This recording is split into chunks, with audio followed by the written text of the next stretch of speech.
Senator Rubio. Thank you very much. Let me just begin. This is a question of Ms. Greenfield, Secretary Greenfield. Would you describe Boko Haram as an anti-Christian terror group whose main motivation is to rid Nigeria of Christianity? And I say that based on a video released by their leader in 2014. He said, quote, "This is a war against Christians and democracy and their constitution. Allah says we should finish them when we get them," end quote. I would say they're more than that. I think that is part of their ideology, but they've killed more Muslims in the north than they have killed Christians. They are a terrorist organization and they have no boundaries.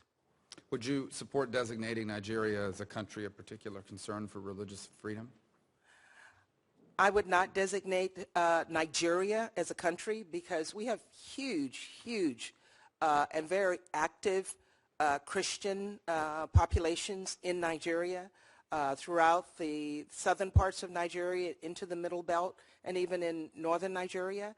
And we have a huge Muslim population there as well. So both communities, until Boko Haram, were able to live together and work together harmoniously. And I think that can continue once Boko Haram is brought into justice. Now, from USAID, what programs exist to assist the victims of Boko Haram, in particular the psychological programs for women and girls who've been victims of sexual violence?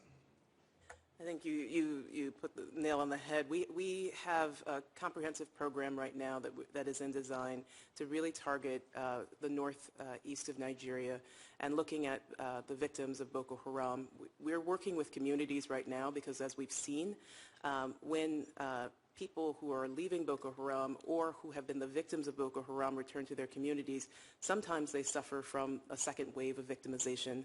And so we're working to educate communities on in terms of like stigma? A stigma, and it's been heartbreaking, actually. And so we're working to educate communities as to what it actually means, what people suffer, what they go through, and the fact that they can still be productive members of communities and societies. We also offer psychosocial support and care. A number of the Chibok girls that we did manage to return home are receiving that type of care right now. We're also making sure that we're working with local clinics and medical providers to train them in the right techniques.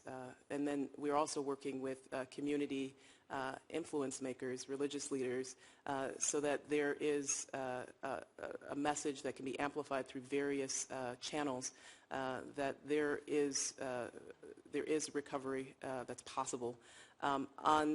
Where possible, we're restarting basic social services such as education. We're putting more money into emergency education in the north, and we're hoping that where we can increase access. We're also providing assistance to those who are internally displaced through basic humanitarian assistance, the provision of food and health care. With all this instability in sub-Saharan Africa, how has it affected your ability to implement programs? For example, have there been any programs that have been suspended due to security concerns?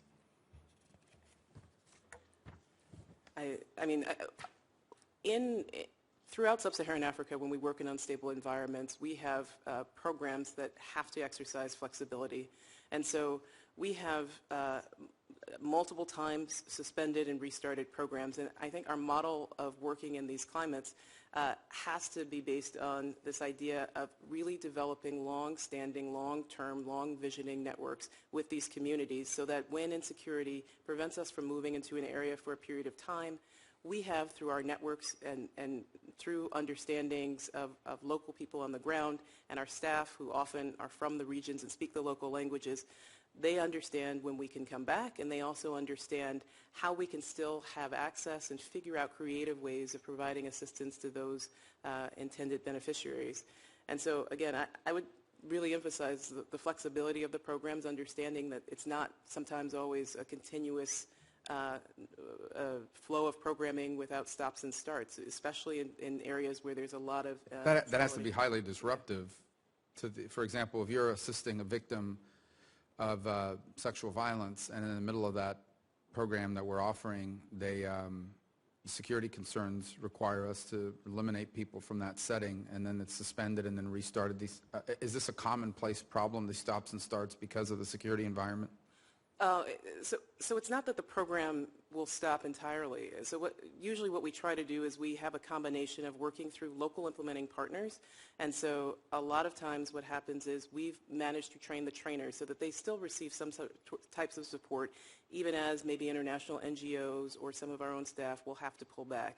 And so we try to layer on different types of interventions to ensure that we have creative ways of making sure that we are able to reach the beneficiaries. But it is disruptive, and when in extreme cases where we have to completely not be in a particular area for some time, of course these are hugely disruptive. What we've found, though, is that over time, when it's been for sustained periods of time such as that, in most of the cases that we work in Sub-Saharan Africa, the population's also moving as well. And then on the counterterror front, there's been rumors that the leader of Boko Haram, Sheku, is perhaps fighting in Syria with ISIL. Could you shed any light on that, Mr. Simmerhold? I've seen some open source reports about that.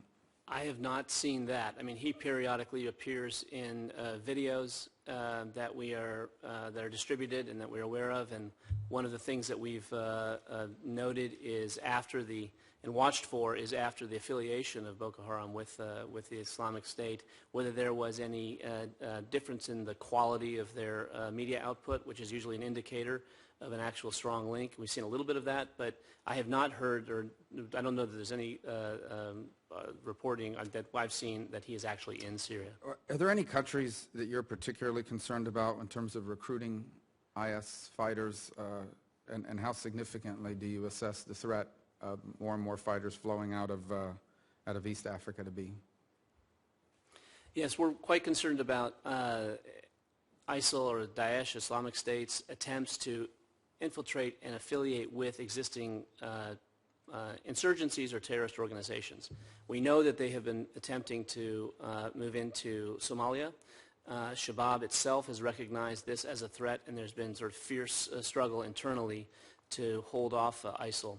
But that then raises the possibility that they will look at other Somali communities in the region, to include Kenya, elsewhere. So this is something that we are very concerned with, and we know that ISIL will want to continue to build its network of affiliates. So we have to remain attuned to that. Of course, Libya is a major ISIL affiliate, and there is always the threat that connections might be made from Libya throughout the region, and we're watching that very closely as well.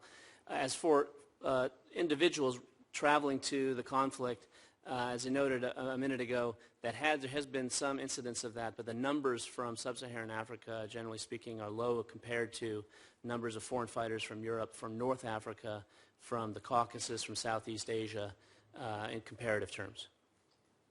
Thank you. Senator Kane.